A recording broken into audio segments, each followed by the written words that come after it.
I spent a week reading like Jack Edwards, YouTube's resident librarian, with the intention of asking the burning question, does he actually have good taste? When I first entered my reading era, I binge watched all of Jack Edwards' videos, so you could say I'm kind of a Jack Edwards expert. But what can I say? I was trying to find the best book recommendations. So for this challenge, I chose 3 of Jack's 5-star books that interested me and spent over 20 hours reading and analyzing them.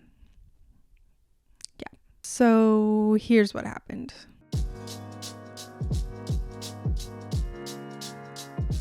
Alright, the first book we are going to be talking about is Elena Knows by Claudia Piñeiro. I'll give you a little synopsis. So it says, when Rita's body is found hanging in the belfry, which is this, of the church that she devoted herself to, the investigation is swiftly closed. I assume because they just ruled it a suicide and they're like moving on. But her mom refuses to accept the police's version of what happened. And despite the physical limitations imposed by her illness, embarks on a journey to call in an old debt. This book also unfolds over a single day, I believe, so it's like pretty short. And it says that it is a moving novel about hypocrisy that asks us if we could still change our views late in life and find a will to go on despite our failing bodies. So it's set in Buenos Aires. It says it forces her to redefine everything she thought she knew about her relationship with her daughter while confronting her with the ramifications of a fleeting encounter that occurred 20 years earlier. Obviously, I'm interested. I picked this out because I was interested. All right, Jack. Let's see what we think about Elena Knows. All right, so I'm about halfway done. This book is very good. Jack, it's looking pretty good for you.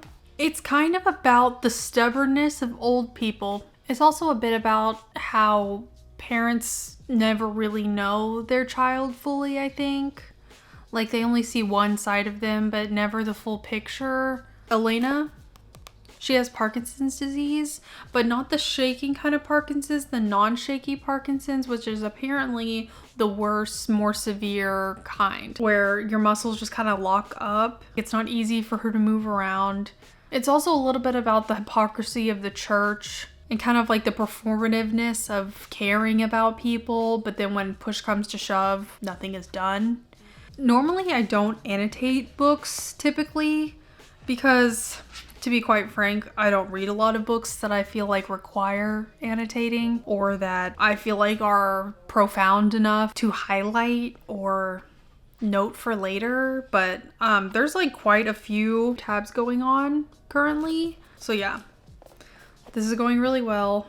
I am really liking this. Am I surprised? Maybe a little bit. There are things that Jack and I have, I'm acting like we're friends. There are things that Jack and I have disagreed with in the past. Things that I thought he was a bit too lenient on. Anyways, I'm gonna finish this tonight and then update you all with my final thoughts on it. Maybe today, maybe tomorrow if I need to like sit with it for a little bit, process a little bit. So yeah, let's continue.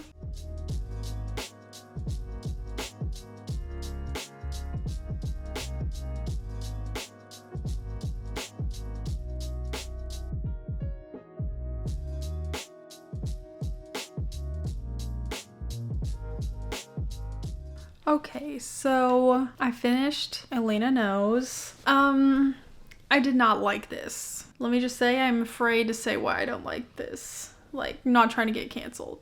I just started. So if you care about spoilers for this book and you know that you want to read it, then skip past this part because it's impossible to talk about this book without spoiling it because the ending is like pretty much why the book exists. I don't mean to make a lot of people angry. So Elena, you know, this whole book, she's very boomer. Very, very boomer. Boomer with Parkinson's, okay? Like in the beginning, you're like, oh, I kind of feel bad for her. And then you kind of found out she really has no redeeming qualities. Not one mentioned truly. She really has not one redeeming quality. Okay, so the whole book is us following her in this trek to go find this person who owes her a debt, to call in that debt, and to have this person be her body to go and investigate her daughter's murder, even though it was suicide. It's not a murder mystery. But I kind of feel like from the back of the book, I was kind of like, oh, she just killed herself. Like, there was no foul play happening. It just kind of follows her and her daughter's relationship. It's obviously very toxic. Elena makes it to this girl's house. She goes in, she sits down, and we hear the story about why she feels like this debt is owed to her. So apparently, in the past, Rita, her daughter who killed herself, she saw this woman outside of this midwife's clinic, but except it wasn't a midwife clinic. Well, I think she did that, but then she also performed illegal abortions. And she saw this woman outside of the office throwing up and like was really dizzy. So she practically forced this lady on the street into her home, Rita's home, and pretty much was like, you don't want to kill your baby. Like, God says, don't kill your baby. Like, when you have your baby, it's all going to be good and great. Think about your husband. Doesn't he want your baby? You know, blah, blah, blah, blah. Anyways, the girl is like, no, I don't want that. And then she's like incapacitated essentially because she's like puking. She's really sick. She's dizzy. She's not doing well. So Rita and Elena take her ID, read her address, force her into a taxi, and escort her back to her home, which is like cities away, which is why Elena has to take this whole trek. So, and then after they brought her back home, she did have the baby. And so every year since then, they send her a Christmas card where it's like, thank you for saving my daughter's life, yada yada. And so Elena's like, okay, so this is somebody who I could like maybe get something from because they owe me because they have a child. And so she has Parkinson's, right, Elena? Without her medicine, she like can't move. She's essentially like paralyzed without her medication. Like, if her medication's not actively inside of her, she is paralyzed and she cannot move. It's hard for her to speak. She like had to take her medication early so she could even get to this lady's house. So her medicine is wearing off. She gets to this lady's house. Elena's like, okay, Rita is dead. Don't know if you knew that. And she's like, oh, I didn't know that. Please excuse me. Like, I need to process this, like, Rita's death for a bit. So like, give me a second. So she like goes off. Elena's chilling there waiting. She comes back. So she's like, why are you here? And Elena's like, because I need to ask a favor. Or essentially like, I need to call in my debt. I'm ready to cash it in. She's like, what? And Elena's like, yeah, Rita saved your daughter's life. So don't you owe her something? And so like by owing her something, you owe me something. And like, I need you to be my body and investigate my daughter's death. And she's like, okay, that's rich. That's really bold of you to assume that I owe you something. And then essentially, the lady, Isabel, that's the girl who was forced to have this baby, she pops off. She just roasts the hell out of her. She's like, you know what? I never wanted to be a mother. I didn't even like it whenever I had her. You were wrong. I don't feel like a mother now. My daughter calls me by my first name. My husband and his partner are the ones who like raise her. I'm just kind of like her childhood friend. Nothing more than that. And like, you forced me to have a kid. And so I don't feel like I owe you shit. I feel like if anything, you owe me shit. And Elena, she's just really confused, okay? She's just like, doesn't know what's going on. She's like, I don't understand, but like, we helped you, you know? And then Isabel goes a little bit further and she's like, yeah, my husband forced himself upon me. Really horrible things. And Elena's like, what? And then Isabel drops us with a little bomb. And she's like, yeah, I killed your daughter. And she's like, what? Elena's like, what? And Isabel's like, yeah, I killed her because I wished her dead so many times. I just wanted her dead so bad that now she's dead and I got what I wanted. The reasons why this annoys me. I know this author works a lot with pro-choice advocacy in Argentina. In the afterword, it says that she is a committed supporter of various high-profile campaigns, including the successful legalization of abortion in Argentina. Okay, first off, let me just say, I am 100% pro-choice. Not even a lick of me is pro-life. I'm just trying to parse out the bullshit, okay? I kind of think that this is some bullshit. What I don't like about this book is how much hate there is in it towards people with the opposite ideology as you. It just feels like some sort of fucking wet dream where it's like, okay, this boomer is sitting on the couch, all right? She can't talk back. because she's paralyzed. She can't leave because she's paralyzed. So you can just roast the shit out of her and challenge everything she's ever believed and roast her. And she's gonna listen to you and feel ashamed about it. I don't fuck with that. I do not fuck with that. The first part of the book is we are beating this boomer down. And the second half is like, and now we're gonna school her. Like, there is no empathy towards her really whatsoever. She has no redeeming qualities. She's a very unlikable narrator. She just fucking sucks. In the end, this lady just gets to school her on abortion. Like, yes, this book is very pro-choice, pro-assisted suicide, ?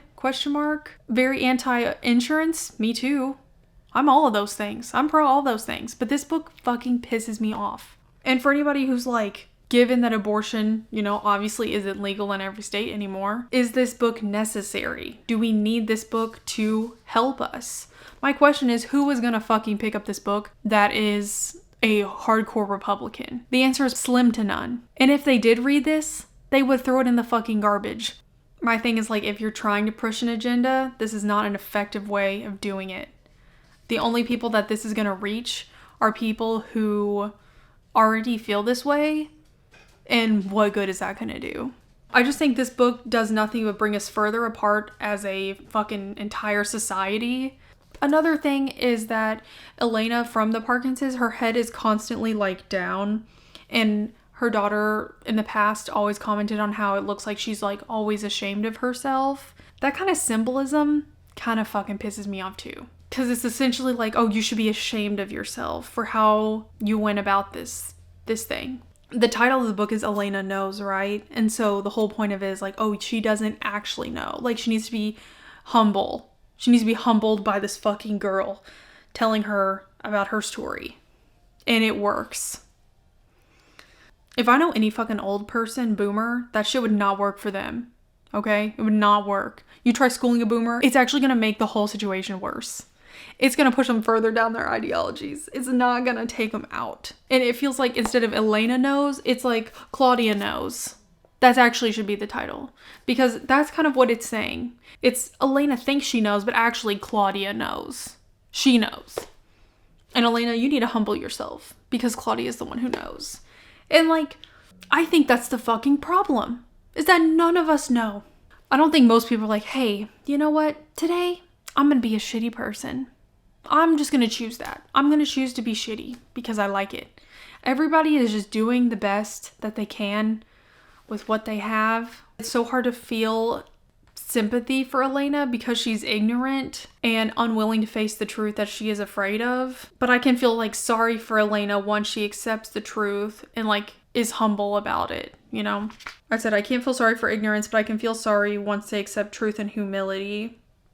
But that fucking goes both damn ways. And it doesn't in this book. It goes one way. Isabel, she's not humble at all. She thinks she knows the truth too. She's telling her truth to Elena, who is telling her truth. I don't know what the fucking double standard there is in that, because Isabel's kind of a shitty fucking person too. Because she's not even considering Rita or Elena's feelings about it. She's not even considering like, hey, growing up in the church, feeling all these fucking silent pressures that all these people put on you, and they make you feel a certain way about certain things, and they don't even let you think for yourself. She has no sympathy for that at all. She doesn't think about how scary it might be for Elena and Rita to abandon things that they've believed their whole life. That's essentially like saying your whole life was a lie up until this point. Very few people are willing to do that. This book, to me, is like what is wrong with literature currently, is that these books are winning these fucking Booker International. This one was shortlisted for the 2022 International Booker Prize. And for what? And I think that this is maybe also the problem with like BookTube, and the reason why Jack Edwards couldn't give this anything more than a 5 is because what kind of backlash is he going to face from not giving this a 5? He's a fucking white man. You think people are going to be okay with that? You think people are going to be okay with him not loving this? No, they're not going to be okay with that. And you know what? I was like, damn, should I not say what I think because I am afraid of what people will say and like I don't want to upset people? And you know what? Fuck that. I just made that fucking video about Goodreads. and people lying about liking books that they actually didn't like, and this is one of those for me. And this is why I don't like it. So, first half of this book, I was like, damn, this is like maybe a 4, maybe a 5. But then the last half, it just fucking ruined it. Because all the good shit that they built in this first half was ruined by the last half. Because you realize they were just weaponizing this entire beginning so then they could use it at the end. It makes the whole beginning part that felt truly sincere, it makes it insincere. Because you realize that it was all for this kind of agenda at the end. And I just do not fuck with that. I do not fuck with that. Do it in a way that is impactful. I just don't think this book is going to impact anyone other than people who already feel this way. Like, I don't think it's going to change the opinions of anybody. I don't think this is a persuasive piece. I hate to bring politics into this fucking video, but like, that's what this is. I think some books are inherently political, and this is one of them. So, sorry for bringing it up, but those are my fucking thoughts. Books like this grind my gears, because what good is it gonna do? So yeah, a light first read. Next book we're gonna read is Piranesi, because I need a little bit of a breather.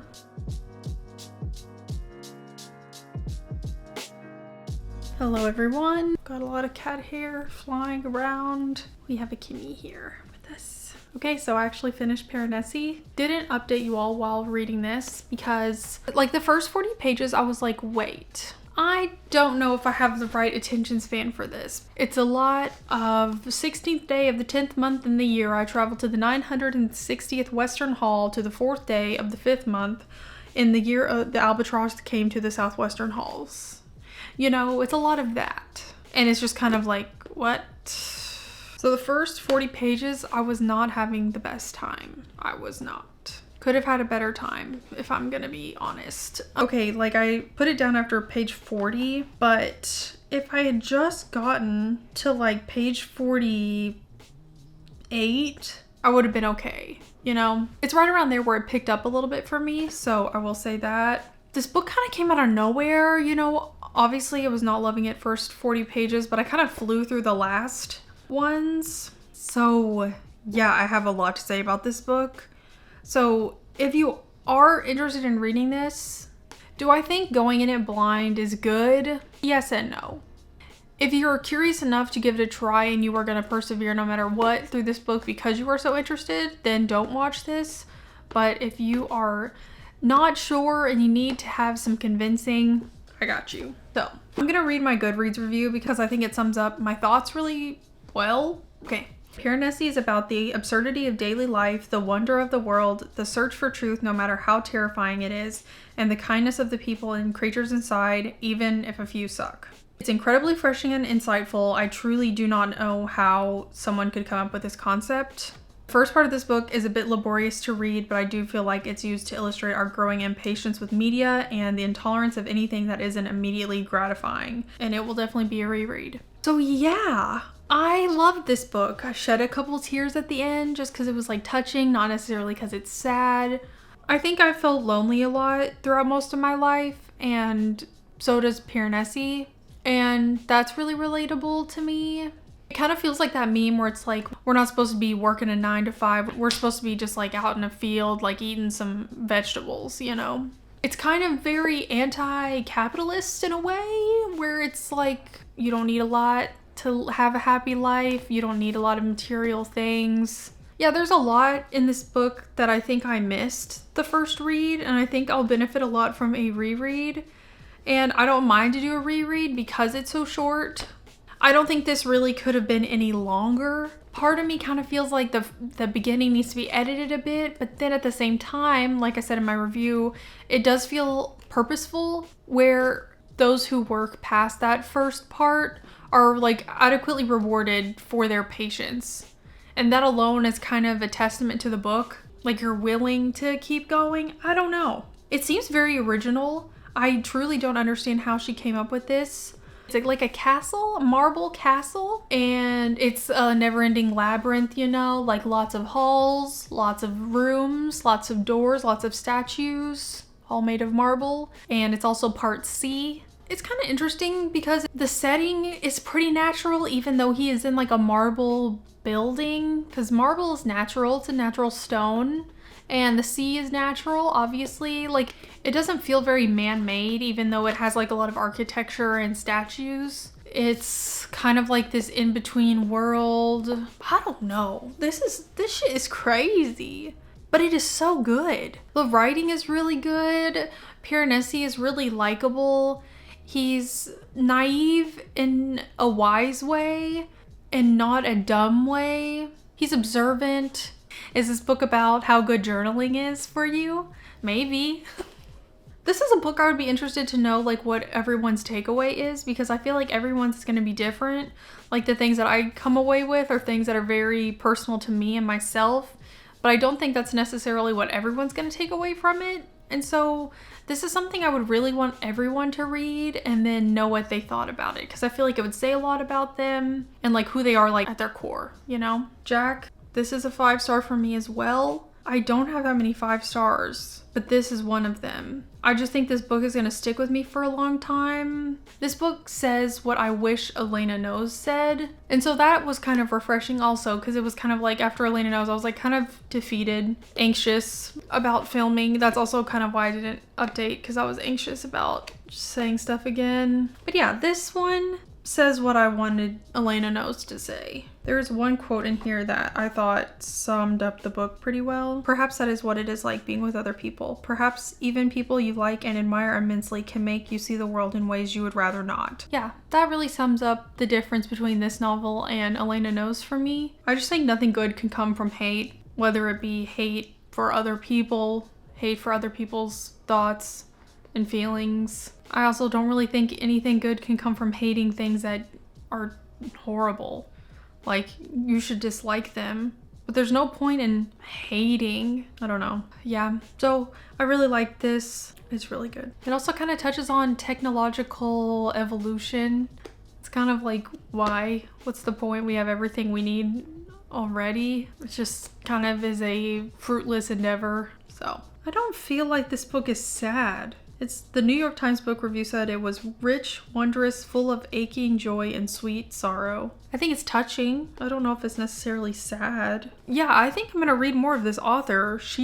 This is pretty good. Also, the cover is really cool. It's like shiny. So yeah, that was Piranesi, my newest 5-star read. Thank you, Jack. I would have read this anyways if it weren't for this video, but I felt like it was a good excuse to read it because I had it on my bookshelf and I was like, well, Jack Edwards gave it 5 stars. I'm intrigued, so I'm gonna read it also.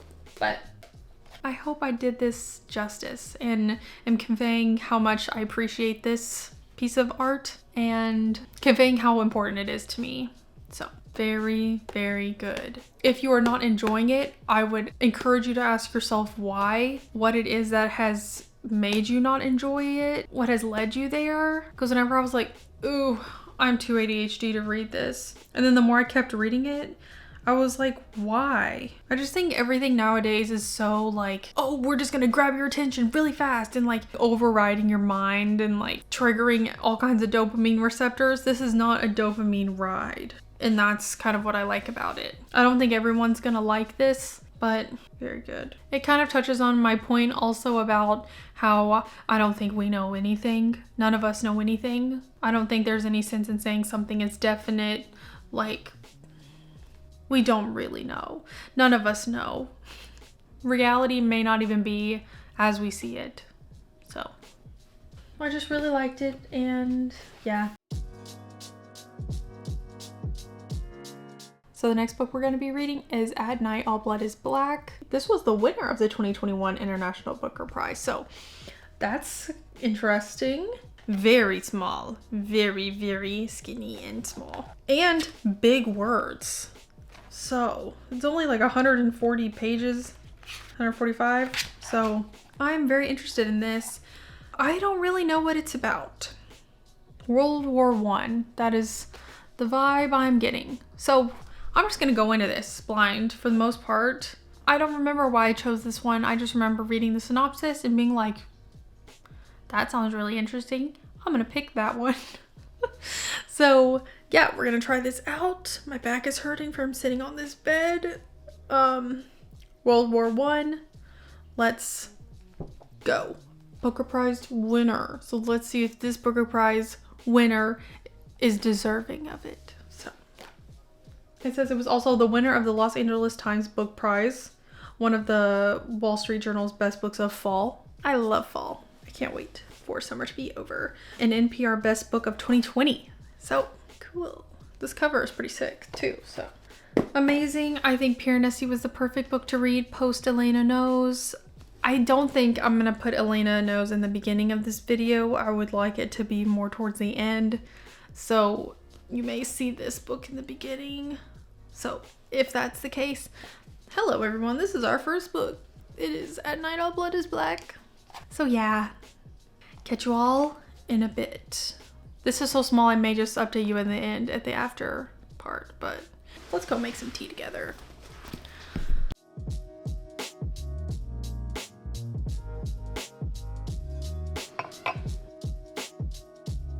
Oh fuck.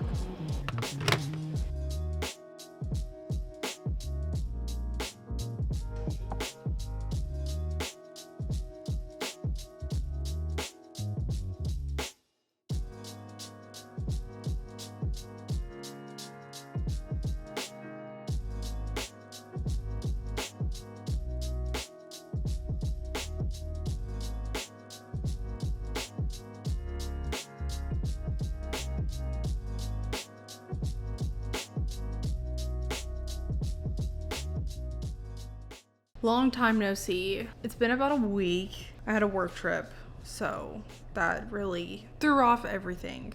But we're back on track. And I did finish At Night All Blood is Black. This book is about World War I, and our narrator is from Senegal, and he is fighting against the French in World War I, okay? Look, I don't know anything about history, okay? Not one thing. I was really bad at school. Horrible at school, actually.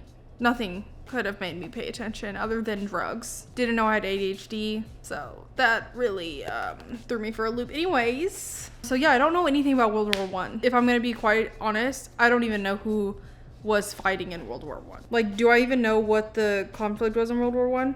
No. I don't really think that's very important in this book. Wait, he's fighting with the French? I don't know. Anyways, his friend dies. He dies in a very, like, prolonged, horrific way. And he's like, please put me out of my misery. And he doesn't. That's, like, the first thing we open with. So it really, like, hits ya. The layout of this book is very weird timing-wise. Because it's like, okay, this is, I guess, kind of like the climax first. And then you kind of continue the story, but then it jumps back in time a bit. And you get some backstory. And then it jumps forward. I'm very confused about this book.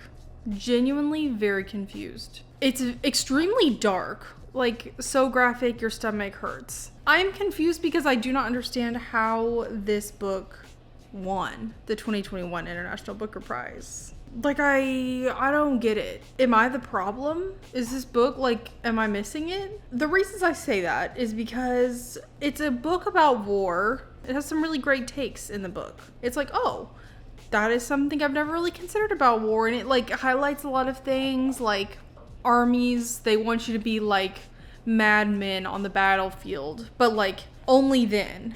Whenever you come back, you have to be civilized.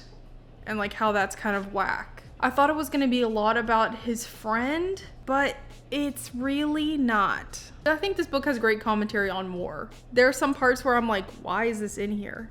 And I don't understand. But, you know, obviously 5 people thought that this was the winner. This is the winner of the International Booker Prize. So, I don't really know. Would I recommend this? Probably not. No, I don't think so. I'm just a little confused about this book, generally. It says that it's got some stuff about colonialism in here. Unrelenting take on war, race, masculinity, and colonialism. I don't know. I think I'm gonna give this a 3. Like, it's fine. I didn't not like it, but I just think it's fine. I don't think it's like earth-shattering, groundbreaking stuff. So, I don't know. Let's see what Jack has to say for himself about this book, because a 5-star is kind of crazy for that, in my opinion. Maybe this is another one of his, the sucking of the dick of the Booker Prize books. Okay. This is one of his older ones. So we're gonna check it out. My current goal is to get to a point where I can read books like this in French in their original language. And we're working towards it. We're not quite there yet. So I did read this in English, but I have been learning French using this brilliant website called Lingoda. And I'm very excited to let you know.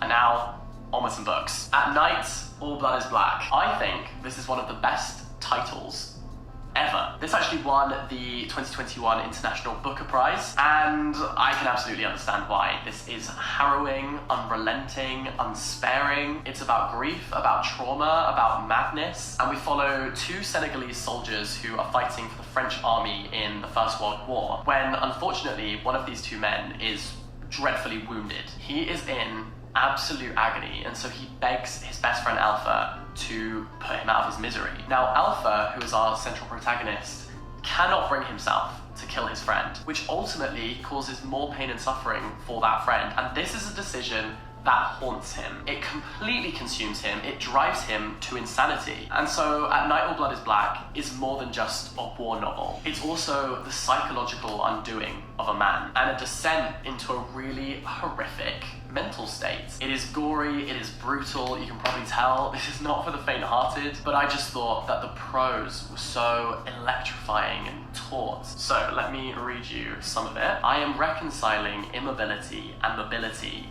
the stillness of time and the flow of time, the past and the present. I am reconciling the rooted trees and the wind that rustles their leaves, the earth and the sky. Like, come on now. That is beautiful. Like, I think that is a great line, but that doesn't like hit me. I'm not like, holy shit. That is like some Booker Prize winning prose. But maybe it is. I don't know. I don't feel like he said anything that wasn't on the back of the book. Anyways, I don't know. Maybe somebody else has got something to say. I don't understand the fucking end of the book. So is the end of the book supposed to be him going mad? I don't know. Like, it's good. Yeah, sure. Is it very good? No, I don't think so. Is it amazing? No, I don't think so. But it's fine. It's fine. If you're curious, I think it's worth a little read. You know, it's a really short 143 pages. The words are large.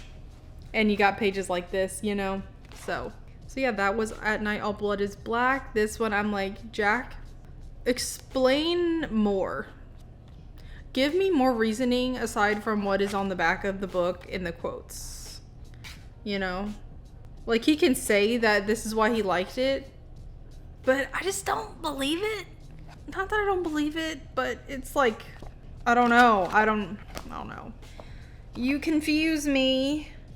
I am very confused. So yeah, I don't know. But anyways, I feel like Jack really likes critically acclaimed books, obviously. I think he tries to come from a very unbiased viewpoint, but then it kind of makes his reviews lack substance because he doesn't say personally to himself why he likes it. He's trying to look at books with more of an objective, detached view rather than a very like personal one. He talks a lot more about the technical parts of the novel rather than his feelings that it elicits.